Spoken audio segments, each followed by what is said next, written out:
하나님 말씀 보겠습니다. 하나님 말씀 마태복음 28장 19절 20절 말씀입니다.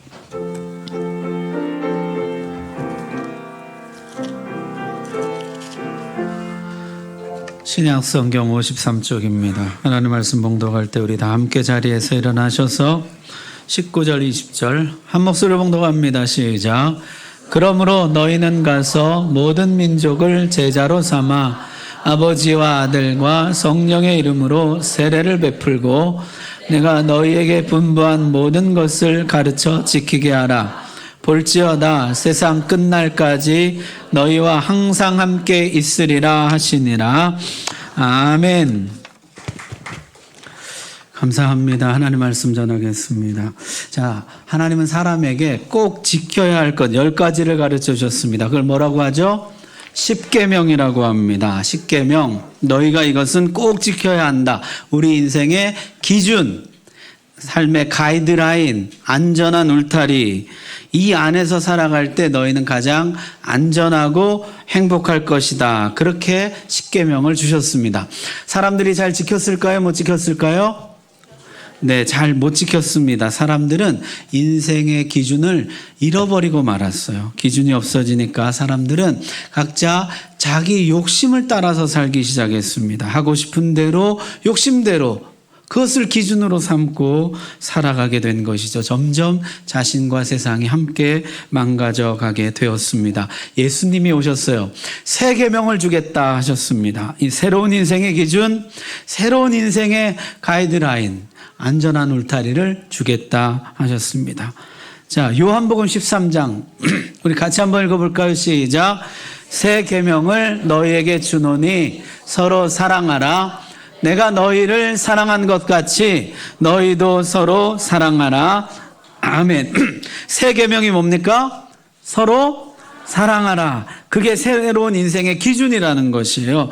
따라서 우리가 어떤 일을 할 때 이 기준에 맞는가 먼저 생각해 봐야 된다는 것이에요. 이 일이 하나님을 사랑하는 일인가, 부모님을 사랑하는 일인가, 친구를 사랑하는 일인가, 이웃을 사랑하는 일인가 한번 돌아봐야 하고 그 일을 하라는 것이에요. 친구 물건을 도둑질하는 거, 친구를 미워하는 거, 앞에서는 칭찬하지만 뒤에서 욕하는 거, 친구를 사랑하는 일일까요? 그 기준을 보라는 것이에요. 이 기준에 맞게 인생을 살아가라 하신 것이죠. 사랑의 사도라고 불리는 요한은요, 이 계명을 이렇게 말해 주었어요. 나의 사랑하는 친구들이여, 나는 여러분에게 새 계명을 쓰고 있는 것이 아닙니다. 이것은 여러분이 처음부터 가지고 있었던 것과 똑같은 계명이며 이미 들어보았던 가르침입니다. 새 계명은 옛 계명과 내용이 다르지 않다는 것이에요. 같은 것이에요. 서로 사랑하라는 새 계명의 말씀과 십 계명의 말씀이 같은 내용이라는 것이에요. 여러분, 십 계명을 예수님이 뭐라고 가르쳐 주셨죠? 하나님을 사랑하고 이웃을 사랑하고, 그게 십 계명이라는 거죠. 따라서 새 계명 서로 사랑하는 말씀과 십 계명 하나님 사랑하고 이웃 사랑하는 말씀 다르지 않다는 것이죠. 자, 두 개가 다르지 않은데 왜 새 계명이라고 할까요? 예수님 안에서 우리가 새 사람이 되어서 새 영으로 이 계명들을 지킬 수 있기 때문에 이 계명을 가리켜 새 계명이라. 옛 계명과 달리 새 계명은 이제 우리가 지킬 수 있다는 것이에요. 예수님 안에서, 성령님 안에서 우리는 이제 사랑하며 살아갈 수 있게 되었다는 것입니다. 사랑을 우리 인생의 기준으로 삼고 살아갈 수 있게 되었다는 거죠. 그래서 이 새로운 계명을 새 계명이라고도 하고 또는 큰 계명이라는 의미로 대계명이라고도 합니다. 자, 새 계명, 대계명이 뭐라고요? 서로 사랑하라. 다시 한번, 새 계명이 뭐예요? 서로 사랑하라. 자, 이게 새 계명, 대계명이라는 것이 또 하나가 있는데요. 뭐냐면 하나님이 사람을 지으시고 인생의 기준, 가이드라인만 주신 것이 아니라 인생의 목표도 알려주셨다는 것이요. 사명. 우리가 무엇을 위해서 살아가야 되는지 인생의 목표, 사명도 알려주셨다는 것이요. 너희는 이 일을 위해 지음받았다. 이 일을 위해서 살아야 된다. 자, 하나님이 사람을 지으시고 하신 첫 번째 말씀, 창세기 1장 28절 말씀입니다. 같이 읽겠습니다. 시작. 하나님이 그들에게 복을 주시며 하나님이 그들에게 이르시되 생육하고 번성하여 땅에 충만하라. 땅을 정복하라. 바다의 물고기와 하늘의 새와 땅에 움직이는 모든 생물을 다스리라 하시니라. 아멘. 하나님 뭐라고 말씀하셨어요? 충만하라, 정복하라, 다스리라. 한마디로 이것을 창세기 2장은 이렇게 요약했습니다. 2장 말씀 한번 보세요. 시작. 여호와 하나님이 그 사람을 이끌어 에덴 동산에 두어 그것을 경작하며 지키게 하시고. 경작하며 지키라는 것이에요. 경작하라는 것은 잘 가꾸고 돌보라는 뜻이에요. 에덴을 잘 가꾸고 돌보고 지키라. 이 에덴의 아름다움을 잘 유지하라. 그것이 사람을 지은 목적이라는 것이에요. 그것이 인생의 목적이라 하셨습니다. 하나님이 만드신 아름다운 세상 에덴 동산, 하나님 나라 잘 가꾸고 돌보고 지켜나가는 것이 우리 인생의 목적, 우리의 사명, 우리의 할 일인 것이에요. 자, 다시 한번 질문할게요. 사람들이 에덴 동산을 잘 가꾸고 지켰을까요? 망가뜨렸습니다. 에덴 동산은 황폐하게 되고 말았고 사람들은 에덴에서 쫓겨나게 되었어요. 그러나 하나님은 에덴을 폐하지를 않으시고 천사들을 세워서 지키게 하셨어요. 지키게 하셨다는 건 두 가지 의미입니다. 첫 번째는 아무도 들어갈 수 없다는 뜻이에요. 두 번째는 그러나 언젠가 반드시 돌아와야 한다는 뜻이에요. 언젠가 너희가 반드시 여기로 돌아오게 될 것이다.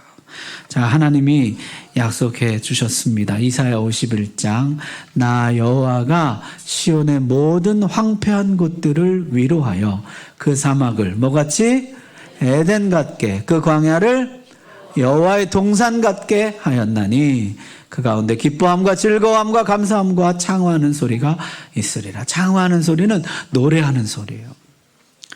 사막을 에덴 같게 하실 것이라 말씀하셨어요. 광야를 여호와의 동산같이 바꾸어 줄 것이라 하셨어요. 다시 아름다운 하나님의 나라를 회복해 주실 것입니다. 그때는 기쁨과 감사와 찬송과 노랫소리가 가득하게 될 것입니다.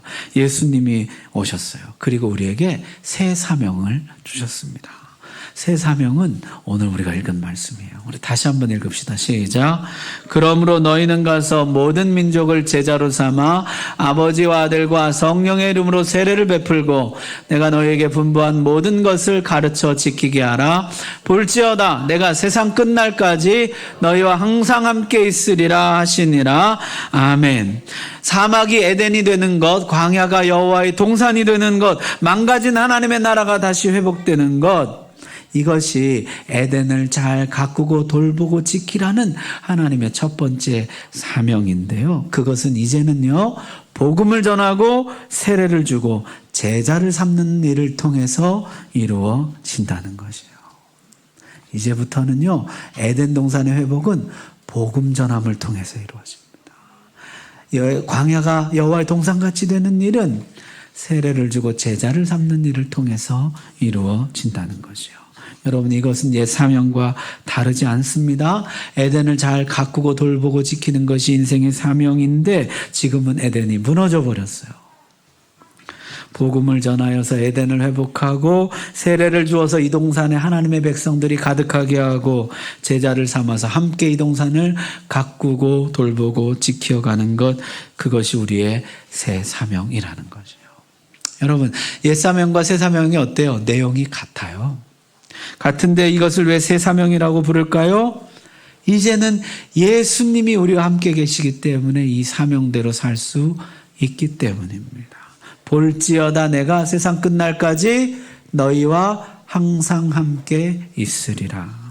이제 우리는 예수님 안에서 이 목표를 위해서 살아갈 수가 있고 이 사명을 완수할 수가 있다는 것이요.